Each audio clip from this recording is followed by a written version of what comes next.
ሰላም የጥበብ አፍቃሪያን ወደ ቻናላችን እንኳን በደህና መጣችሁ።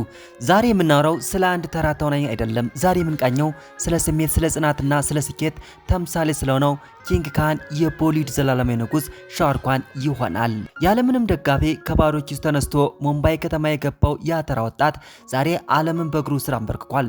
ሻሩክ በፊልም ኢንዱስትሪው ላይ ያሳድረው ተጽዕኖ በቃላት አይገለጽም። እሱ ሲመጣ ቦሊውድ አዲስ ትርጉም አገኘ። ህንድም የሚመጥናትን የጥበብ አምባሳደር አገኘች። ስሙ ሲጠራ የደጋፊዎች ልብ በአድናቆት የሚያንቀጠቅጥ በዓለም ዙሪያ በቢሊዮን የሚቆጠሩ አድናቆች ያሉት ብቸኛው ጀግና ነው። ስለ ሻሩክ ካን ስኬትና የህይወት ጉዞ ይዤላችሁ ቀርብ ያለው አብራችሁን እስከ መጨረሻው አብራችሁን ቆዩ። सूरज हुआ मध्यम चांद जलने लगा आसमां ये हाय क्यों पिघलने लगा የሻሩክ ህይወት ታሪክ እንደ ፊልሞች ሁሉ ስሜት የሚነካ ነው። ኒው ዴሊ ውስጥ ተወልዶ ያደገው ሻሩክ በወጣትነቱ ሁለቱን ወላጆች በሞት አጥቷል። ያኔ በልቡ ውስጥ የነበረው ትልቅ ህልምና ጽናት ብቻ ነበር።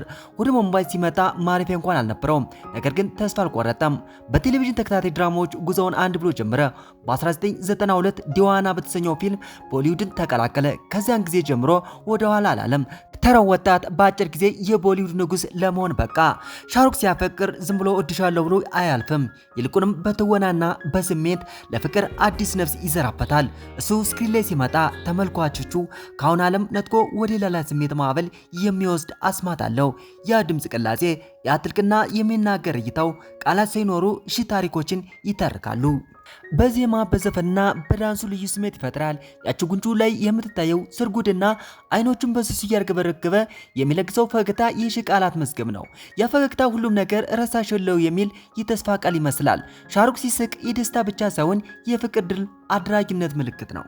ስለ ሻሩክ የፍቅር ፊልሞች ካወራን እንደ ኩች ኩች ወታዬ፣ ዱዋሊ ዶላኒ፣ ሌጃንጌ እና ቢር ዛራ ያሉ የዘመን የማይሽሩ ድንቅ ስራዎች መጥቀስ ግድ ይላል። በተለይ በሻሩክና በካጅል መካከል ያለው የትወና ውህደት በህንድ ፊልም ታሪክ ውስጥ አቻ የማይገኝለት ነው። እሱ በፍቅር ስክሪን ላይ ሲቆም ቃላቶች አያስፈልጉትም፣ በአይኖቹ ብቻ ይናገራል። ከካጅል ወይም ከራኒ ጋር ስክሪን ላይ ሲታዩ ተመልካች አፉን ከፍቶ በስሜት እንዲመሰጥ የሚያደርግ ልዩ ኃይል አለ። ያ የሚለዋወጡ የፍቅር እይታ፣ ያ በስሱ የሚነካኩት ንክኪ እና በንግግራቸው መሃል የሚፈጠረው ትልቅ ተመስጦ እኛንም አብረን ሌላ ዓለም ውስጥ እንድንገባ ያደርገናል።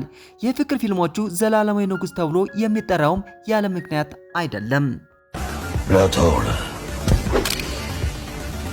विक्रम राठौर ነገር ግን ወደ አክሽን ፊልሙ ስንመለስ ሻሩክ ሙሉ በሙሉ ይቀየራል። ያ የዋህ ፈገግታው ድንገት ጠፍቶ ፊቱ ያስፈራል። ያ የሚያባብለው ድምጹም እንደ ነጎድጓድ ያስተጋባል። ሻሩክ ስለ ፍቅር ብቻ ሳይሆን ለጦርነትም የተፈጠረ መሆኑን በተግባር አይስቷል። እንደ ዶን ካሉ ክላሲክ ስራዎች ጀምሮ በቅርብ ጊዜ የታዩትና መላው ዓለምን ያናወጡት ፓተንና ጁዋን ምስክሮች ናቸው። በእነዚህ ፊልሞች ሻሩክ የቦክስ ኦፊስ ሪከርዶችን በመስባበር በህንድ ፊልም ታሪክ ከፍተኛ ገቢ ያስገኙ ስራዎች ለዓለም አበርክቷል። ይህም ሻሩክ ካን በማንኛውም እድሜና በማንኛውም ዘውግ የማይበገር ብቸኛው የሲኔማ ንጉስ መሆኑን በድጋሚ አረጋገጠበት ነበር። ይህ አስደናቂ ብቃቱ በዓለም አቀፍ ደረጃ ታላቅ እውቅናን አትርፎለታል። 14 የፊልም ፌር አዋርድ ሽልማቶች ጨምሮ የህንድ መንግስት የሚሰጠውን ታላቁን ሽልማት አግኝቷል። ከዚህም በላይ የፈረንሳይ መንግስት የሚሰጠውን ከፍተኛ የክብር ሽልማት የተቀበለ ብቸኛው ህንዳዊ ተዋናይ ነው። ታላቅነቱ ከህንድ ድንበር አልፎ ዓለምን አዳርሶታል።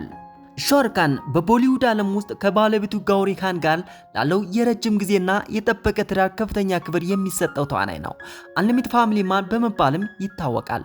ቢሆንም በፊልሙ ዓለም ውስጥ ወሬዎች የተለመዱ እንደመሆናቸው እሱም ስሙ ከሌሎች ተዋናያን ጋር በፍቅር የተነሳበት ጊዜያት ነበሩ። ከነዚህ ውስጥ ዋናዎቹ የሚከተሉት ናቸው። ፕሪያንካ ቾፕራ ትልቅና አነጋጋሪ ወሬ በሻሩክ ፊልም ዘመን ውስጥ በጣም ሰፊና አነጋጋሪ የነበረው የፍቅር ወሬ ከፕሪያንካ ቾፕራ ጋር የነበረው ነው። ይህ ወሬ በስፋት የተሰራጨው ሁለቱ ተዋናያን ዶንና ዶንቱን ፊልሞችን አብረው በሚሰሩበት ጊዜ ከ2006 እስከ 2011 ባለው ጊዜ ውስጥ ነበር። በወቅቱ በህዝብ መድረኮች፣ በሽልማት ስነ ስርዓቶችና በተለያዩ ዝግጅቶች ላይ በጣም ተቀራርበው መታየታቸው ለወሬው መነሻ ሆኗል። የቦሊውድ ሚዲያዎች ይህን ግንኙነት ከስራ ያለፈ እንደነበርና የሻሩክ ባለቤት ጋውሪ ካን በዚህ ጉዳይ በጣም እንዳዘነችና ፕሪያንካ ከነሱ የጓደኝነት ክበብ እንድትርቅ እንዳደረጋችም በሰፊ ሲዘገብ ነበር። ሆኖም ሁለቱ ተዋናያን ይህንን የፍቅር ግንኙነት ይፋ አላረጋገጡም። ከዛን ጊዜ በኋላ አብረው ፊልም ሰርተው አያውቁም። ሁለተኛ ከካጅል ጋር ነበር። የተመልካች ምኞት እንጂ እውነት ያልሆነ ወሬ። ሻሩክና ካጅል በቦሊውድ ታሪክ ውስጥ ምርጡ የስክሪን ላይ ፍቅር ጥምረት በመባል ይታወቃሉ። የነበራቸው አስገራሚ ትወናና ውህደት በእውነተኛ ህይወትም ይዋደዳሉ የሚል ወሬና ጥያቄ በተመልካቾች ዘንድ አንስቶ ነበር። ነገር ግን ሁለቱም ይህንን ሁልጊዜ ያስተባብላሉ። ሻሩክና ካጅል በጣም የቅርብ ጓደኛሞች እንጂ ምንም አይነት የፍቅር ግንኙነት ኑሯቸው አያውቅም። ሻሩክ ሙስሊም በመሆኑ ብቻ አንዳንድ ሽልማቶች ተከልክሏል የሚለው ወሬ በይፋ ባይረጋገጥም ማንነቱ በስራውና በሽልማት አሰጣጥ ላይ ጫና አድሮበታል የሚሉ ግምቶች በተለያዩ ጊዜያት ሲነሱ ይቆይተዋል። ሻሩክ በህንድ ፊልም ኢንዱስትሪ ውስጥ ከፍተኛ የክብር ሽልማት የሆነውን ፊልም ፌር 14 ጊዜ ያህልም ቢቀበልም በመንግስት የሚሰጠውና በህንድ ትልቅ የክብር ሽልማት የሆነው ብሔራዊ ፊልም ሽልማት ናሽናል ፊልም አዋርድ ለምርጥ ተዋናይነት እስከ ቅርብ ጊዜ አላገኝም ነበር። ብዙ ደጋፊዎች እንደ ሲዩዳንስ እና ቼክ ዲድ ኢንዲያ ባሉ ድንቅ ስራዎቹ ይህ ሽልማት ይገባው ነበር ብለው ያምናሉ። በወቅቱ ሽልማቱ ሳይሰጠው ሲቀር ሙስሊም በመሆኑ ወይም ገዢው ፓርቲ ጋር ባለው የፖለቲካ ልዩነት የተነሳ ተገፋ የሚሉ አስተያየቶች በስፋት ተሰንዝረዋል። የሚገርመው ግን በህንድ ውስጥ የሚደርስበት ጫና የሚመጥን ሽልማት ከዓለም አቀፍ ተቋም ማግኘቱ ነው። የፈረንሳይ መንግስት የሰጠው ከፍተኛ የክብር ሽልማት እና የዩኔስኮ እውቅናዎች የህንድ መንግስት በሀገር ውስጥ ሊነፍገው የሚችለውን ክብር በዓለም አቀፍ ደረጃ እንዳገኘ ማሳያ ተደርገው ይወሰዳሉ። ሻሩክ ራሱ የሰጠው ምላሽ ስለ ማንነቱና ስለሚደርስበት ጫና ሲናገር ሁልጊዜም ጥንቃቄ የተሞላበትና ብልህ ነበር። እኔ ህንዳዊ ነኝ፣ ሙስሊም መሆኔ ግን ለሌሎች ሰዎች ትርጉም የሚሰጣቸው ያህል ለእኔ የተለየ አይደለም። እኔ የህንድ የጥበብ ውጤት ነኝ በማለት ራሱን ከሃይማኖት ክርክር በላይ ለማድረግ ይሞክራል። ዛሬ ላይ ሻሩክ በእድሜ ቢገፋም አሁንም እንደ ወጣት ይተጋል። በግል ህይወቱ ደግሞ ከ30 ዓመት በላይ ከባለቤቱ ጋሪ ሃን ጋር በታማኝነት የዘለቀ ድንቅ ቤተሰብ ሰው ነው። ከልጆቹ አርያን ለሱዛንና ለአብርሃም ያለው ፍቅርና ጥበቃም ለብዙዎቹ አርያ ነው። በአጭሩ ሻሩክ ማለት ስሜት ነው። በትህትናው ያስተምራል፣ በፈገግታው ያፈዘናል፣ በስራው ደግሞ ያስደንቃናል። ቲንካል ለዘላለሙ ይንገስ። ውድ ተመልካቾቻችን ስለ ሻሩክ ያቀርብንላችሁ አጭር የህይወት ጉዞ ይህን ይመስል ነበር። እናንተስ የሻሩክ የትኛው ፊልምና የትኛው ትዕይንት ነው ከልባችሁ የማይጠፋው? ሐሳባችሁን ከታች ባለው ኮሜንት ላይ ጻፉልን። ለኔ ኩችኩችታዬ እስከመቼውም ዘመን ማይሽረው ፊልሙ ነው።